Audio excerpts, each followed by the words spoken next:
حبیب آیا تمہارے پاس میں اللہ کا ذکر و اذکار سنانے کا پیغام لے کر آیا، اور میں اللہ رب العزت نے وہ پیغام والی کتاب اپنے حبیب کے پاس بھیجی کہ اے محبوب کہ یہ کتاب لوگوں کو سنا دے۔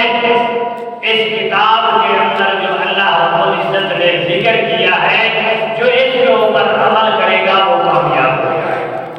جو آدمی اس کتاب سے منہ موڑ لے گا وہ دنیا کے اندر بھی ناکام ہے اور آخرت کے اندر بھی۔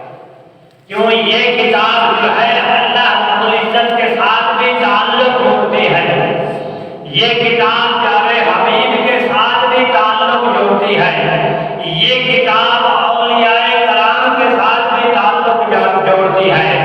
جن لوگوں نے اولیاء کے ساتھ تعلق جوڑ لیا ان کا تعلق پیارے حبیب کے ساتھ ہے، پیارے حبیب کے ساتھ جس نے تعلق جوڑ لیا اس کا تعلق اللہ رب العزت کے ساتھ۔